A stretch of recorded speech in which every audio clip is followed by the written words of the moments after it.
person. I am Damien Rintelman, and I'm Chief Digital Officer and Creative Director of Able Communications. I'm also a longtime Betamore board member. I've been a part of the organization from its inception as a nonprofit. So it's been one that's been a very big passion project for me. And as we think about discovering and developing talent, it's been a core aspect of everything that we do and has been a big part of it. But I wanted to introduce Aaron Brooks from Mastermind and let you give your background. Yeah, hey everybody. My name is Aaron Brooks. I'm the founder and CEO of Mastermind. We're a digital engineering pipeline company. We help ignite passion in technology and connect that passion to opportunity. And so we help train in all things digital, emerging technologies. We also help companies. We do placement of folks who've been learning these things, who've learned how to wield these tools, and we also help companies understand how to effectively use these tools to make change.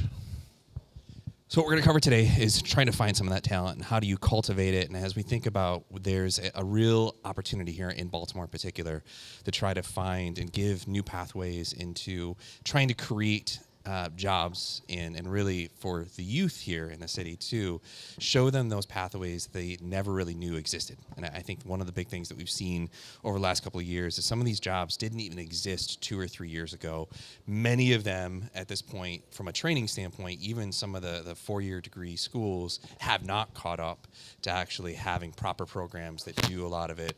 And as we think also about some of the other spaces, like creative is another one, where the creator economy is one that's growing very rapidly because of the YouTube and TikTok and other spaces where you pull out your phone and it gives you all the technology that you actually need to be an effective creator and have a massive audience and a very big microphone to that audience at a regular basis. So I think what we've been trying to do, and this is where Aaron has been working with Betamore for the last year, which has been an interesting challenge with the pandemic and trying to figure out how do we navigate it. But you did one of the first programs to really help make it so that pathway unlocks and actually creates jobs for that. So do you mind talking a little bit about that? Yeah. So we did this past, I think in November. We started last November 2021. We ran the software engineering training program. And so, there are tons of boot camps, the boot camp models all around. It's done in many different ways. But what we did is we did a software engineering program with a focus on software testing. So first thing we did is we figured out what are people hiring in? Yes, software engineering is always been big, but there's tons of paths within that in the engineering field. There's cloud computing, there's DevOps, there's site reliability engineering, there's front end, back end, all these different things that no one really knows what they are. And so we wanted to give people the best chance of being able to learn and be able to get into roles as quickly as possible. This was something that was it was done in the evenings, so it was 2 nights a week for 3 hours. So it was Monday and Wednesday for 3 hours and every other Saturday for about 4 hours. So it wasn't a full-time thing. And this was about a 6-month program. And it was super duper effective. It was super interesting, especially coming out of the pandemic. People had moved to online learning, and online learning has always been a thing, but online learning it's not really done all that well. And I'm saying that as someone who does online training, but online learning is tough. It's tough to learn alone. It's tough to have context into what the things are. You can't just stop the presenter to ask specific questions about what's being spoken about immediately.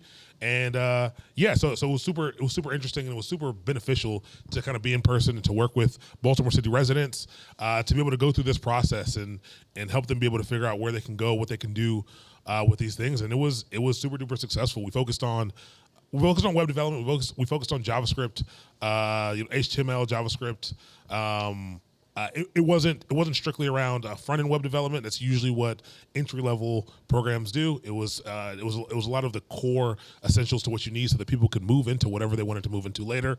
Again, with a focus on software testing. And so we spoke with a lot of Baltimore organizations, a lot of Baltimore tech companies, and asked, hey, if we truly had entry level talent, what would you hire for? What would you actually hire for? Because people say they want junior devs, and that's, junior means a lot of different things to a lot of different companies. They said, hey, we could use some software testers. We could use some manual testers. We could use some automated testers, and we really would hire entry-level folks. And so that's what we did. That's what we learned. We learned a lot of the core concepts. It was awesome. It was really, really good. And now I kind of want to switch my entire model to being in person, just because of how effective I felt like it was in comparison to a lot of the online stuff. I think one of the other unique things about that program in particular and other things that you're doing right now with Mastermind is that there's a job placement component that's always kind of built into it. And I think giving them the opportunity to say, look, you can actually have a transformational career that really could actually have cascading elements of generational change for certain families in the city too. And I think that's one that becomes very not only enticing as an employer, but as somebody that really wants to look at the community and say, what can we do to make sure that we're making dramatic change? And it starts small. And in that program, there were roughly 14. I think we finished with 14 already. I think we started with 16. We started with 16, which is from a kind of overall finishing rate is really good. It's amazing. We don't normally see that as well, but I think that opportunity to say, look, we want to get them through the program. We want to make sure that at the end of the program they see a pathway. They see a light that they can say, all right, I want to actually have a job at the end of this. And as somebody who's hired a lot of developers, engineers, code testers, it's one that's very intriguing to also say, look, they've been molded, they've been given some really great skill sets. What I like about the actual testing side of it too is they are actually learning that code because they're making modifications to it to see, can it be fixed or does it need a full redevelopment as well. And I mean, I joined a number of your classes when you were doing them at times through Twitch because you were broadcasting to everybody else, which I found really interesting about your model too. And I think that's where you found a lot of your audience. Yeah. Do you mind kind of talking about that? Because I think that's one where you using Twitch as a way to kind of cast a wide net that goes beyond the city, but you're finding a lot of talent in a space where it's not gaming that you typically would see in Twitch or some of the other broadcasting or live broadcast, but it's one that has been very useful for you to really find that audience in a new way. Yeah, so it was super interesting how it all started. It was a little bit of luck. So I was working with the Baltimore Black Techies meetup, and we were trying to help people out who couldn't get there at 6 p.m. 6 p.m. is a terrible time to have a meetup in the middle of a city. It's very difficult for people to get there on time. And so people asked, hey, I would love to learn the things that you're talking about today. Would you mind doing them online? So we started doing them in a Google Meet, and people showed up, and it was pretty cool. And one day, I love gaming. I watch people play games. I don't have time to play games so much. So when I'm working, I kind of just leave it up on the screen. And one of the things they recommended was a woman coding. She worked at Microsoft, and she was building like a simple web app. She was just talking people through it, and there were 100 people watching. And I was like, whoa, this is pretty cool. Like, it was exciting. My brother-in-law, he was learning how to code at the time. He was getting his degree in software engineering, and he came over to work on some coding challenges, and we were like, hey, let's just go live. Like, let's just go live. And we shared it out to just our friends, and like 2 or 3 people joined. We did it the next day, 10 people joined. We did it again, and we started to kind of talk through what we were doing. Before, we were just sitting on there quiet, just working through. We had like 13 or 14 people, and after like a week, we got a Twitch affiliation, and we're like, what is this? Like, they're like, you can get paid now. We were like, oh, this is amazing. But I started to actually look around Twitch and see that there wasn't just gaming on Twitch. There was a lot of other things, but there were a lot of people doing game development on Twitch. But there wasn't anyone teaching. Everyone was kind of building and had their audiences who went along with them, but no one was teaching. And so put together a curriculum, said, hey, we're going to try this out. Did a few things, learned a few things. We put on the first boot camp. And the first boot camp was actually a Python boot camp. It was a 12-week Python introduction to coding with Python boot camp.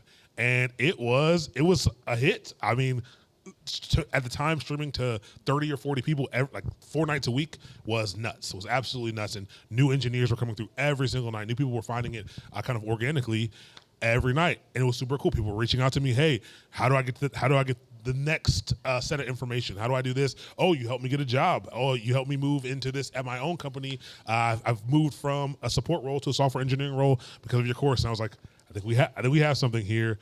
We started to put together more things, some of the things that I'm more familiar with. So yes, I've been a software engineer for a long time, but I specialize in DevOps and cloud computing. So we put on a Devops Bootcamp, and that's what really kind of set things off. It was kind of a niche thing, and it was a 16-week bootcamp, and we ran that alongside a software engineering bootcamp, and it was the first time we ran it. It was absolute hit. We went from teaching 30 or 40 people a night to teaching 90 to 100. We ran it again. We were teaching 100 to 200. We did it again. We were teaching 300 people a night, and it was super duper exciting. It was super duper successful, and people really I have thousands now of messages of, hey, thank you so much. Like, because people could ask. There was an interactive aspect to it as opposed to just pre-recording your videos. People could stop and say, hey, I see what you did right here on line 10. I don't know what's going on. Like, I have no idea what you're saying, what you're doing. Can you please try to explain that to me again? Not only am I doing my best to be able to speak better about these things and to be able to teach better about these things, people in the comments are helping me out.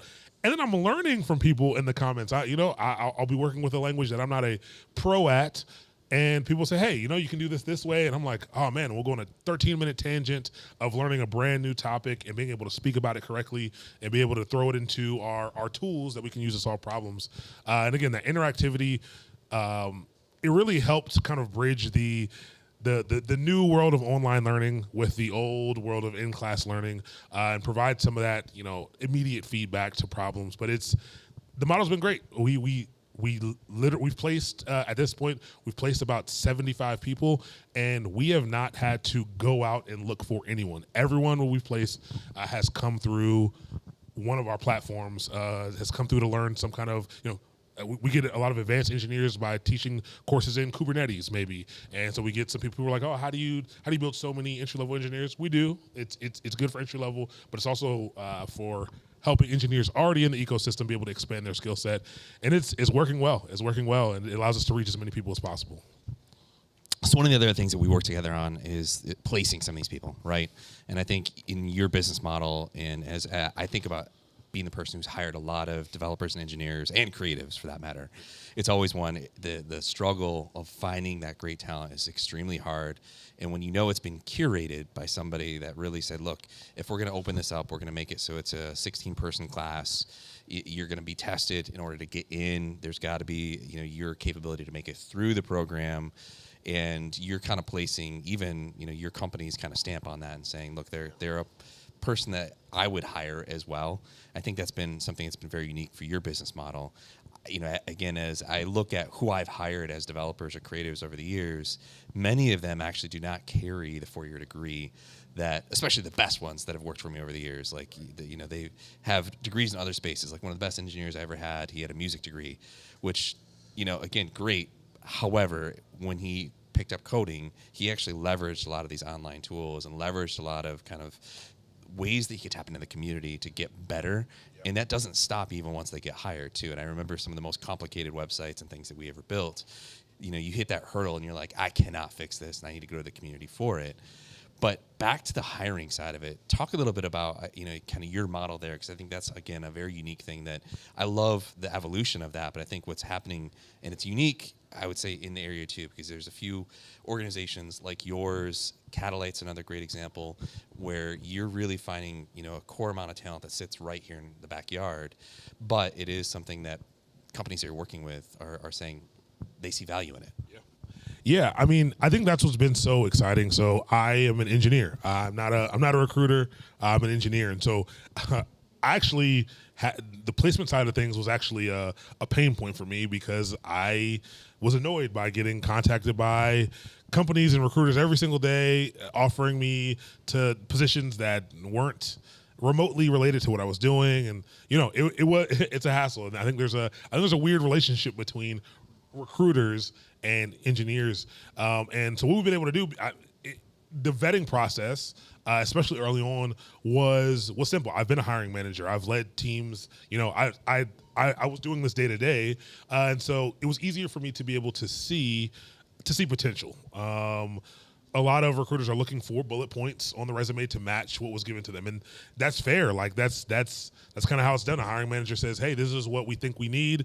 The person says, "Cool, I'll go find what you told me you need," and that's great. But a lot of times, companies don't know. They don't really know what they actually need. And so I think that's been one of the most valuable things is before we will hire for anyone, we have to have a deep conversation about the role. I will not accept a sheet of paper with requirements. We need to first discuss this role in depth so I can truly understand what it is that you're asking for. And I can't tell you how many times we've been able to take a role where someone said they were looking for a mid-level or a senior level engineer, and we were able to get it into 2 junior level roles and hire for 2 junior level roles instead of a senior or mid-level. And I think that's been super interesting. we're also able to, the people who are helping me out as well, the people on my team, they're also engineers. They've been engineers in the past. And we're able to advocate very effectively for people with a lot of aptitude. And I think in engineering roles, that's what you're looking for. There's a billion tools. There's a million tools to learn, and no one's going to know them all. And we worked with companies where their interview process was, when you get in this tool, what do you click on, or where do you go to do this thing? And it's like, that's an awful interview. And if we're going to work with you, that can't be how the process is. So we actually have to work with the company pretty in depth to help understand the process of how they're going to go through and vet these candidates. And we're getting to the point with companies that we have longstanding relationships with. Once we vet them, they're like, if you think they're good to go, let's just have a conversation with the team to make sure that, it's a culture fit and that we feel like we can work with the person. And, we'll take your word on their technical prowess. And that's where I think hiring in the digital world needs to go. Vetting it's hard. It's very, very hard. We're talking about an industry where there aren't a lot of things to certify that you know how to do what it is that you say you know how to do. If you're going to be a lawyer, you had to go to law school. If you're going to be a doctor, you had to go to medical school. And there are official tests for this. Yeah, we have some certifications. There are basically no good certifications for software in particular.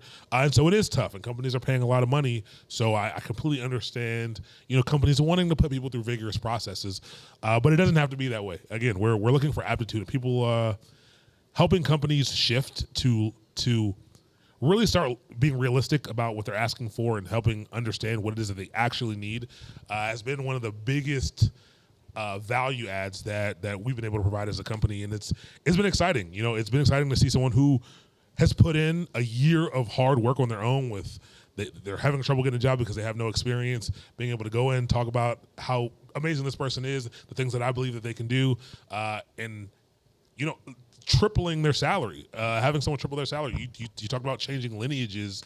That's really what it is. That's what it was. That's the tech industry has been that for me, and it's exciting. It's really exciting to be able to help people be able to do that. Yeah, I think that's the thing that really excites me about some of the programs that we're doing, like through Betamore and others, right? Because these households that may have an average full household of somewhere in the realm of less than $30,000 per year, you give a job that's paying 50, 60, 70, it is game changing for the entire family. And again, it has cascading effects for generations too, if it continues in a positive way on that. And that's where you've got to keep supporting it. And that's some of the other systems that you've been building. I think the other interesting part about what's also unfolding in Baltimore right now is if you look at like what Trevor Price is doing with Outlook Studios, and he's building this very quiet ecosystem of animators that are building great shows that are on a lot of broadcast systems out there, and or like Netflix, which was his first show that he did. But one of the things, if you hear him talk about success and what really made him stay in Baltimore, plant the flag, build a bigger studio here, is that very similar to development, is that animation is one that's a very, very hard thing to teach. And there's a lot that's happening in the space. Also, if you look at, and this is where I'll geek out for a second, but you look at like Spider-Man Into the Spider-Verse as an animation style versus everything that's been Pixar related for the last couple of decades, which is meant to be a lot more of a realistic view in that animation space. Spider-Man changed the game a bit. And that's where animators that are kind of following this new kind of blank canvas of thinking about, okay, we can create great shows, great movies that are thought of differently, but actually don't have all the same animation hurdles of having a lot of hardware, a lot of really expensive software that's involved, that you actually have a lowering of that bar. And I think that's a thing that is a common piece that's happening both in your world and the creative world. The bar has been significantly lowered, where you can have a Mac laptop and an iPhone, and you can have pretty much every tool that you need to do a lot. And that wasn't the case. Like when I started my career, when I was learning how to be a user interface designer, like you had to spend thousands of dollars in order to do it, and you were still painfully behind some of the bigger systems that companies were buying for their better designers. So I think that's one where it's like, as we look at it and how we can create a better ecosystem, that's where I really see the opportunity to say, all right, how can we enable this? And that's where, again, going back to Trevor, he's making some of his equipment available even on the weekends to kids in high school and below, actually, and saying, I just want to give you access to the tools. And then you can learn and actually kind of dabble with it. And through osmosis of just being around the environment and being inspired by it, you can kind of see the possibilities. And I think that's the other part of like what gets really exciting is if we can find those connections, we can find ways to create ways that the environment really enables that, but also like you and I mentoring, those sort of students and saying, look, we want to get you there. You may not get there. And there's something you were telling me earlier too about there's people that they're like, we don't have a computer. We don't have anything other than a phone, but they have a desire to get there. And right now, like that's not somebody who you're going to put through the program. That's not somebody you're going to actually, look to actually get hired by a company, but that's a person that if they stay and they watch and they start to kind of desire to be that, it feels like that's a huge opportunity for you too. Yeah. So exposure is, your level of exposure determines your level of success. I 100% believe that. I think I've been extremely fortunate to see that in my life. And like, so I grew up in Prince George's County, the most affluent Black county in the United States of America. And what I saw, my mother was a 15 in the government. My dad was a teacher.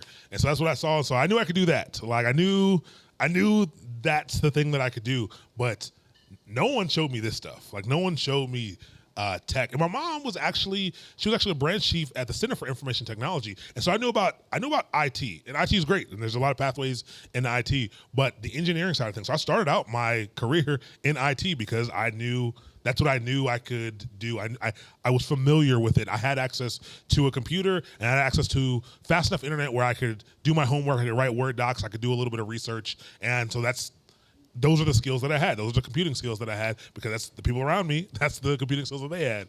And being able to be around people who are doing these things and were like, hey, come check this out.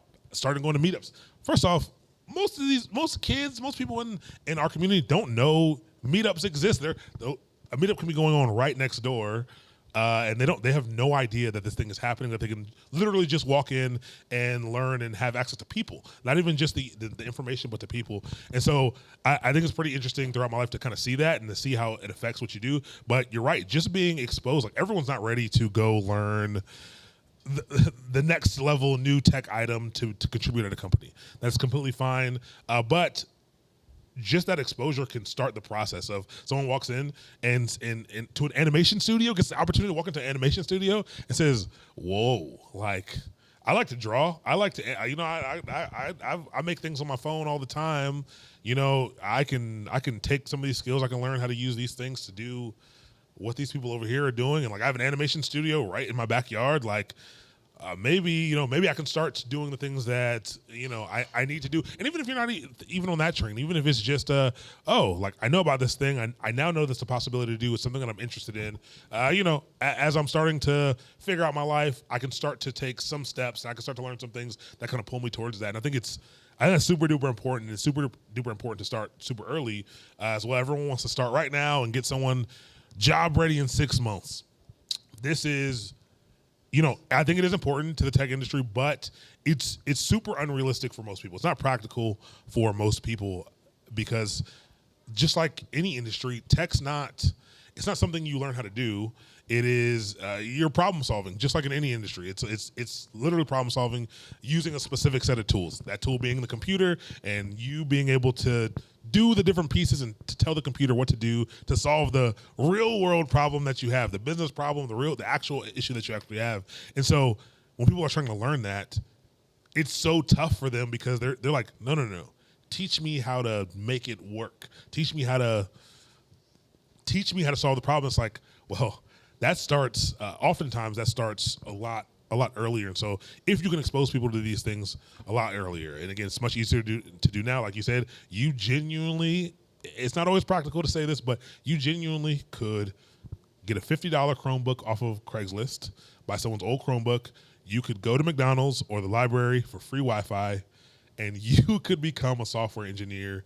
And if you had the time, you really could in 3 or 4 months, but you could take 8 months, go after work, and you really could have a 6-figure salary with a $50 Chromebook and free Wi-Fi. Like that's not a ridiculous thing to say. Like I absolutely could go run my company off of $50 Chromebook in at McDonald's right now if I needed to. If I could absolutely do that. And it's wild. Our phones are more powerful than ever. The phones now, some of them you can plug into a keyboard and mouse and a computer screen and use it as a desktop, which is wild. And so I love that consumer technology has gotten to this point. And yeah, I think we need to continue to do the things that we're doing to expose people to like, hey, use the thing that you have, even if it is, creation of content. Everybody can become a content creator right now. Everybody has phones. Everyone has an amazing camera in their pocket. And there's things you have to learn along the way. Everyone's not going to become the biggest YouTuber or TikTok star, but there's a lot of value in the creation of that content that I talk to people about all the time. When people say, "Oh, how can I make myself more valuable to an employer when I don't have a job?" Blog about what you're learning. Simply write blogs about what you're learning. People will find it, and people will offer you jobs just because you're talking about your journey. Blog about this new technology. Make a video about how to do something. And there's other value besides using that as your income. And I think the more and more we get to see people using technology, the accessible technology to do these things, I think the better, especially for communities like Baltimore. I think it's gonna be amazing. I agree. I mean, I think the other part of as you look at the creator community that's here in Baltimore, there's some other aspects that to kind of shine a light on. Like music is a really good one. So I'm using probably Netflix and some of the other, kind of digital publications as an example, but Mighty Mark, who's been very quietly in Cherry Hill for a number of years. He's a great producer, has a lot of music that he's touched and formed and has made its way to big and small outputs. The last couple of years, if you follow his track where, he's been toiling away on smaller laptop-based systems for years, and now because he's actually had some really big hits and had some of the shows that he did in combination with TT the Artist, talking about some of the Baltimore music and dance scene, and his music was in there, and now he's been getting picked up for other shows as well.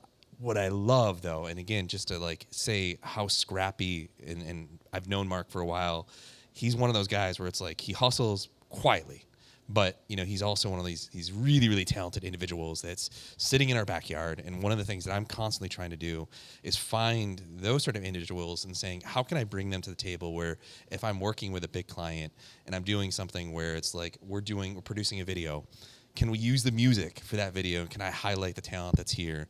And I'm not using stock. I'm not using something that's been used across 100 other videos. It's sitting right in our backyard. It's very unique.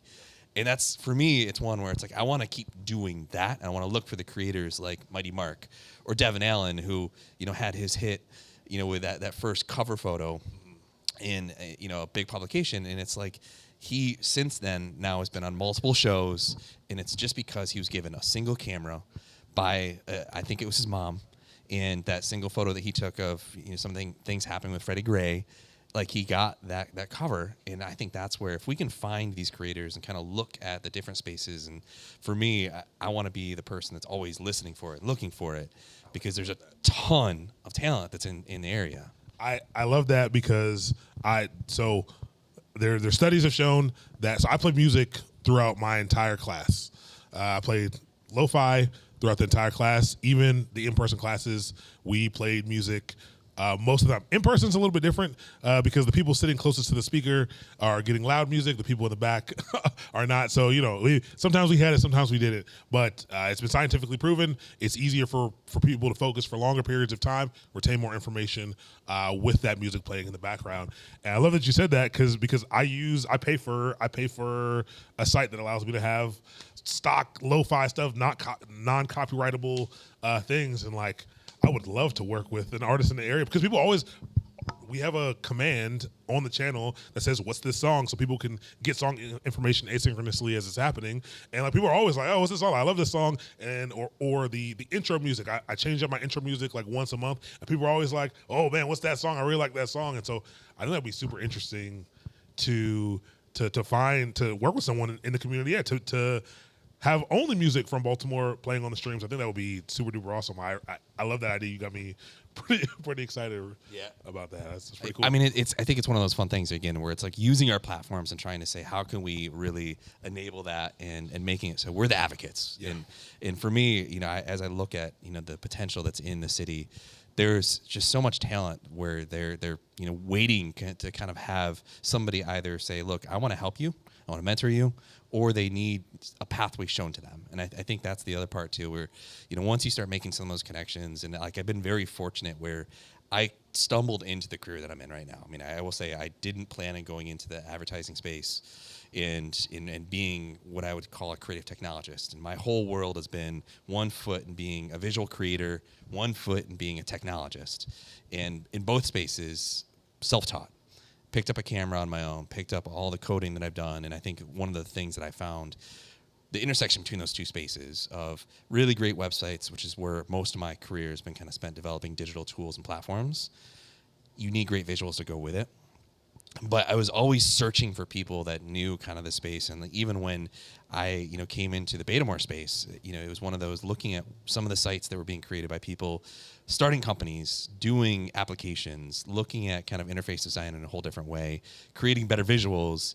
That's where it was like, wow, there's a lot more happening here than I realized. And I think that, to me, was why I've always seen the benefit of being very involved in the community, because those perspectives become extremely helpful at all levels.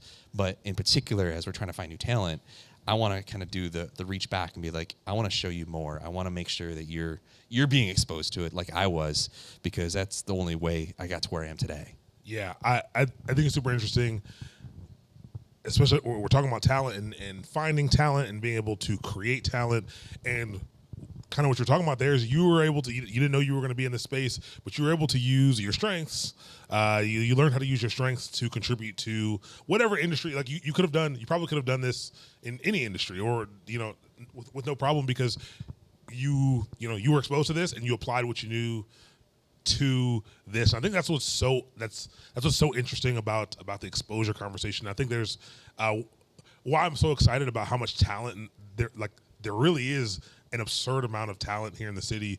I wouldn't be running a business right now if I didn't get connected with a company. I started working. I used to be an engineer at Fearless. I'm always going to shout Fearless's name from the rooftops because it was life-changing for me. Delali at Fearless. I went through the Hutch program. I was here on Monday because I was a part of the Hutch program. I didn't want to start a business.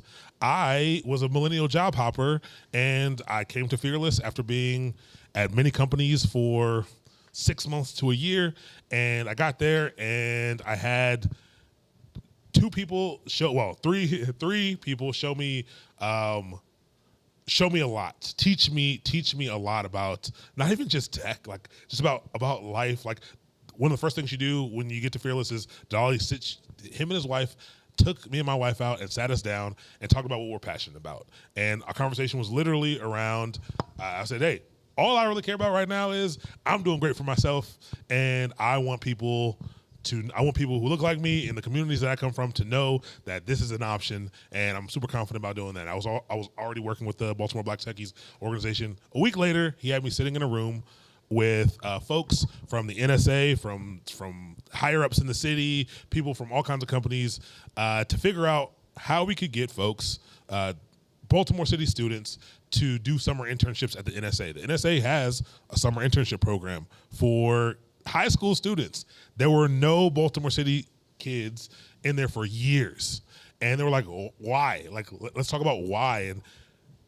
And I had no idea. So I'm not from Baltimore. I've been in Baltimore for about 10 years now, but I'm not from Baltimore. And so I was like, it's a good question. Why? Things like transportation was the biggest one. It's like, there's no way to get there. Like the kids they live in the city, they take public transportation. Maybe they have one family in the car, but their parents needed to go to work, so they can't get there. Boom, that's a big one. Next is security clearance. Kids who are qualified can't get a security clearance because of family members, aunts, uncles, moms, and dads. Wild. That's absolutely wild. So, as we started talking through these things, we started to get to some real solutions to start fixing the problem, which was exciting. But seeing that you could, for me, a black man, seeing a black man listen to what I said that I wanted to do, to put me to take real action to solve this problem, to bring people that I didn't think that I I never seen this type of pull, this type of action before, and so it was super interesting. And when I was going to leave Fearless, 4 years later, I was going to leave Fearless, or 3 years later, I was going to leave Fearless, and I felt terrible. It was the first time I ever left a job, and I felt terrible. And the way that I stayed is because Delali sat down and said, "Hey, like, if you got to go for your family, you got to make more money. Great, go. But like, I love to pour into you, basically." And so he showed me a ton, and now I'm running a business because some folks showed me what you can do with knowledge, what you can do with capital, what you can do with these things.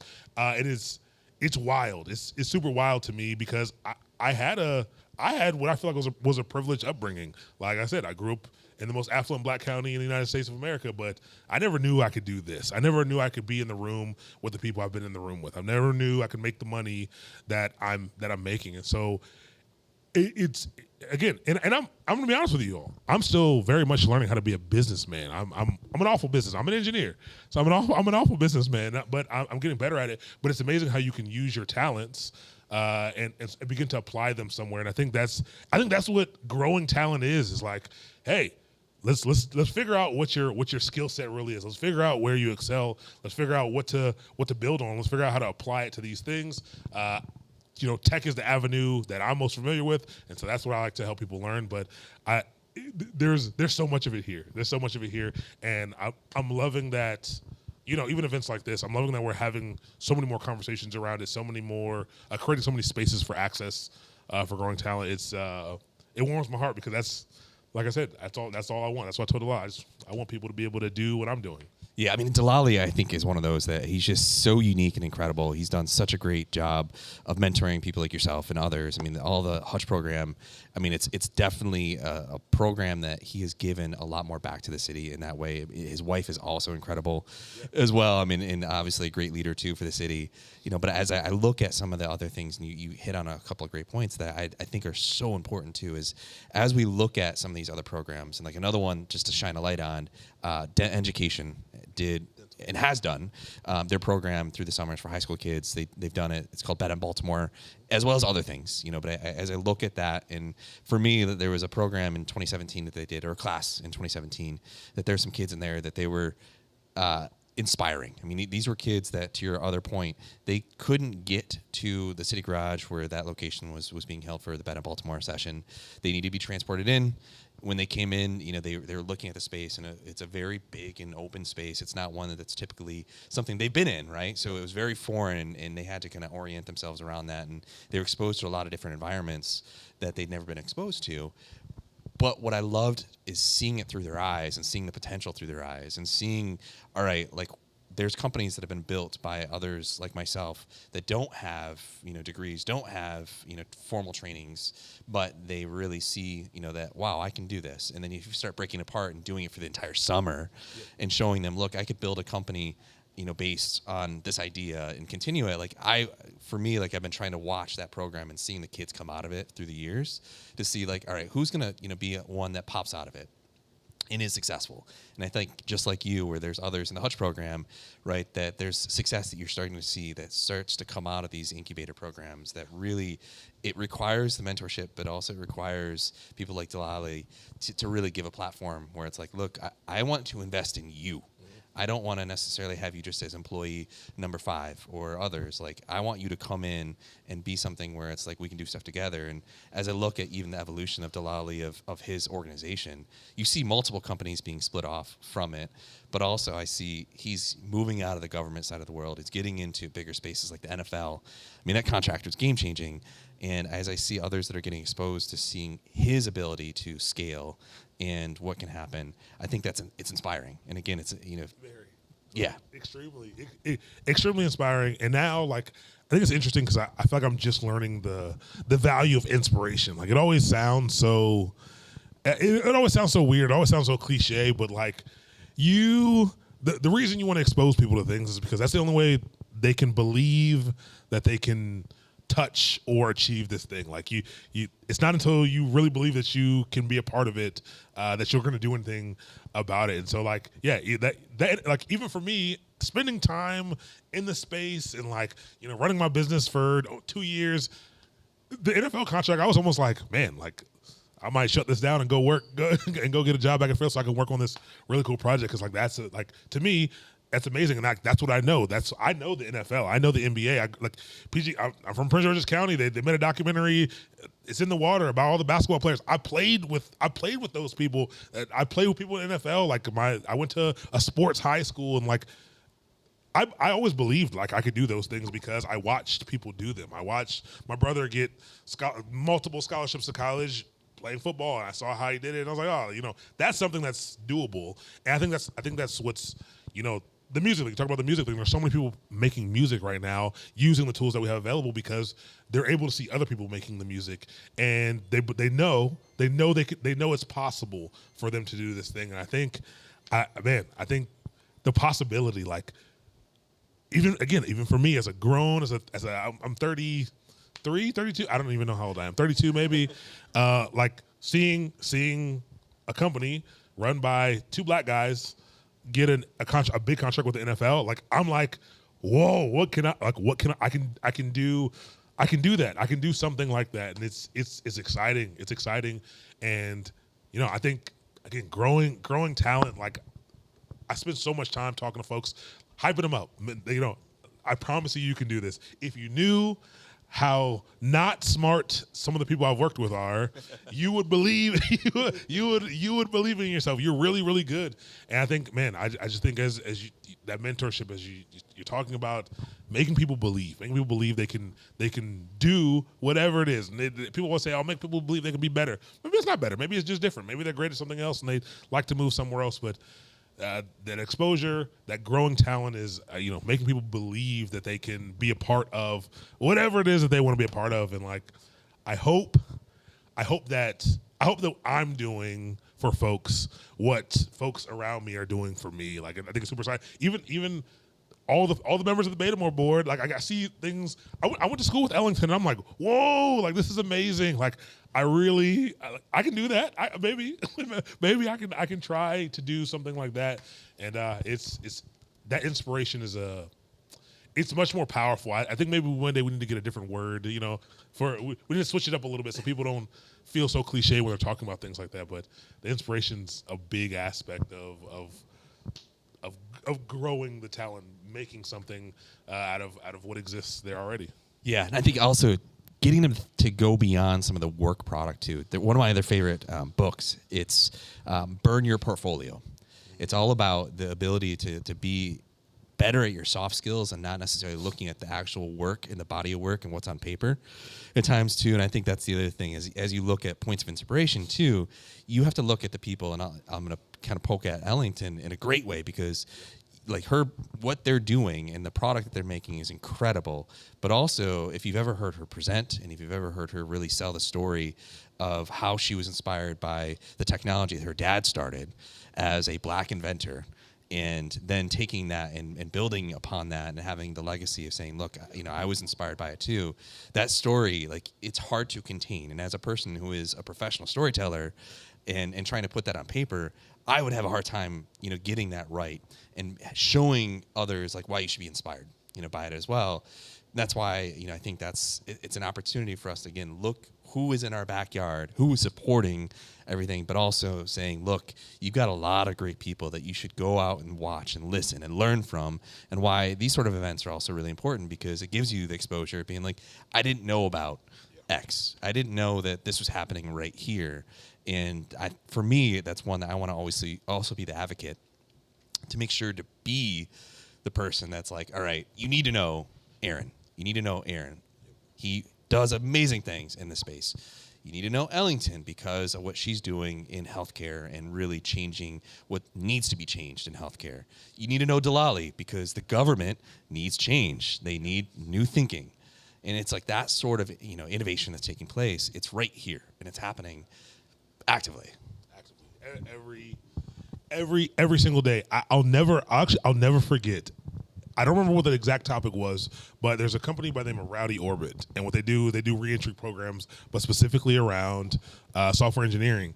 And they brought one of their engineers to Fearless to kind of look around and to kind of sit with us for a day. And I'll never forget, he was building a Ruby application. I didn't really know Ruby. but we were kind of helping him out because he was stuck on something. And he put, I can't remember what the specific topic was, but it was something I wasn't too keen on. Like I kind of knew what it was. He made some changes. Everything worked. The way he explained it to me was very, it was pure life experience. It was pure, like this works because, I used to do this thing and, we had to make, when we did this thing happened. And like, he helped me understand the concepts that like I had still had trouble really wrapping my head around. And he was able to explain it to me in a way that was like, it was so good. I was like, huh, like how come no one said it like that before? How come no one explained to me like that before? It's amazing. It was amazing to see, and it was super eye-opening to say like, man, like people, how many problems are we not solving because we don't have the right people in the room? How many things aren't getting taken care of because the people who are currently doing them, while technically talented, just don't have the other skills necessary to get something like this done. You can have the best engineering team in the world, the best engineering talent in the world, and if they can't wrap their heads around what the problem really is, they're always going to be building a solution for something that doesn't exist. It's something that we see all the time. So many tech products get built to solve a problem that doesn't really exist. It exists in the vacuum of your life or the small community that you originally started to build it for. But out in the world, there's a completely different understanding of what the problem is, and it's just super duper interesting. It was like someone was helping me I'm big into cars, and as the electric craze is going nuts, someone who was like, I'll never switch over to these electric vehicles. They look stupid, and they're all and someone just talked to me about, hey, like cars have evolved because there were certain people in the room when they started, and we had a working design, and every iteration after that was built off of these original designs, and that's how we end up with what we have now. Is this the best car we could ever make? Are we there? No, we're not at the best normal car that we could ever make. But because of the designs, the way that we started, that's what we have. And now we have all these crazy new designs for cars. There's cars coming out that are shaped like teardrops because they're shaped like eggs because that's the most aerodynamic. And there's a lot of things that people are doing and rethinking because we've kind of created this situation for a clean slate. But once I had to challenge my idea of like, this must be the best design for a car. This must be the best design for this thing. This, if it's like this, it must be the best. But once I challenged that, I was like, no, like that's not true. This is the best that a team who experienced a certain lifestyle, who knew certain things, came up with. Nothing wrong with that. But how many things are we, how many things could be optimized? How many things could we touch to make better if we got different people in the room? And that's the goal. Like that's the goal right now. I mean, not to bring up a polarizing figure, but obviously Elon Musk. Like, if you think about electric vehicles, space travel, solar, all the things that he's essentially saying, look, I don't have an expertise in this, as founding PayPal or co-founding it. Space. But, right, he was like, look, I'm going to think differently on this one. And I think that's where I appreciate how they're approaching these challenges and saying we need a dramatic change for transportation, on Earth as well as through space, and we need to think about it all differently and bring different people to the table. And kind of in conclusion, like as we're wrapping up here, I know we're kind of nearly at time, but I'd love your last kind of thought also as we think about what the future of looking for talent in Baltimore looks like. What do you see are the next two kind of big things that really we should be considering and really doing outreach around, and as we think about using spaces like ETC and Betamore and others as our way to also bring them into an environment, what are your thoughts there? My thoughts are, we talked about this a little bit before. I think the first thing is I think we need to get a little bit more. I think we need to back up technologically a little bit. I think we need to be more boots on the ground. Like I'm talking about door to door, handing out flyers, putting things into people's mailboxes of this thing is happening. Like I think that's something that we were overlooking. Everyone's looking for a big solution to the problem. And I think sharing of information, we need to do it in places. We need to do it we need to make sure it happens. We need to not hope that people see this. We need to make sure the sharing of information happens. I think the second thing is, I think we need to figure out ways to kind of circumvent the bureaucracy to be able to get the information into people's hands earlier. And so, I mean, even working with schools, I've tried to do things with the Baltimore City school system. And there's a lot of reasons why you can't do that, but it's hard coming into this stuff at 21, harder to come in at 21.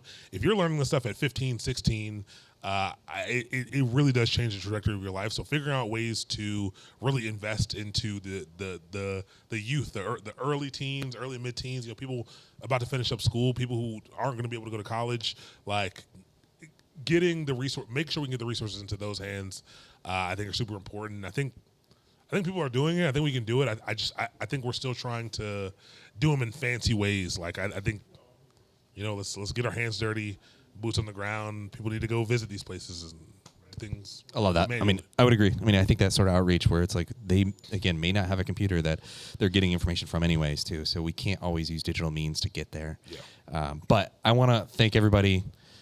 And say, I definitely appreciate it. If there are any questions that we can answer real quickly, happy to do that as well. Yeah.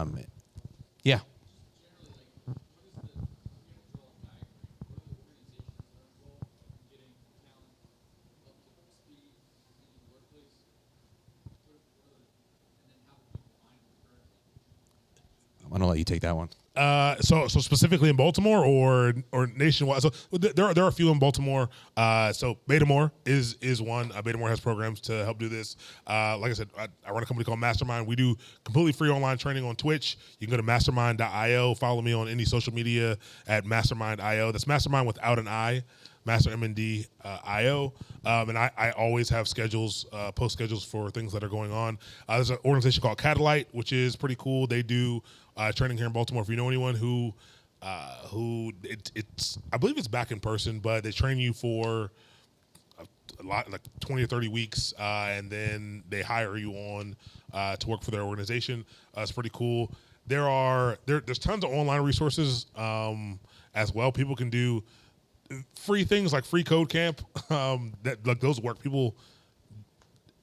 I think people overlook the effectiveness of things like free code camp or Code Academy. I think they're super duper valuable. There are a lot of tech companies in Baltimore, like way more than people know about, who put on lots of meetups. There's a big Elixir meetup that I forgot. My mind went blank. I forgot the name of the company, but Fearless puts on Code and Coffee like once a month, every Saturday. It's pretty cool. There's a huge JavaScript meetup here in the city. So if you just go on meetup.com and look for tech meetups here in the city, I think there's a lot of folks who could help out with that as well. What I will say is one thing that we are working on right now on the Betamore front is we're working together on actually a new strategy for how we actually bring all those together. So what I would say is stay tuned on that front a little bit too, because we want to be a facilitator that really brings the community, whether it's the jobs or the actual employees, together on that. But it's a space where there's a big opportunity, I think, for us to be a convener of that. And that's one of those opportunities right now that, to Aaron's point, there's a lot of things happening kind of in vacuums, and they're really disparate, and we want to make sure that we connect them and bring them back together, making sure that employers really know those resources. But that's where us being in partnership with ETC, that's where we want to make sure we continue to do that together. Yeah. Any other questions out there? And if not, I'm going to do one last plug. Tonight there is a happy hour. It's at the Hone Building, which is not far from here. It is the Tech and Film happy hour that will be taking place. Starts at 5:30, I think, roughly. And a lot of other great kind of information that's going to be dispersed there on what's happening in film and tech. You'll get to see Outlook Studios. I referenced Trevor Price and his team, but hopefully you can join us there. Aaron and I will be there as well. So again, thank you for all the time. Thank you for watching us online too. Definitely appreciate it all. Hopefully this gave you a better insight into some of the talent and some of the things that are happening in the space, and really a lot of exciting things happening in Baltimore. Absolutely. All right. Thanks, everybody. Thank you.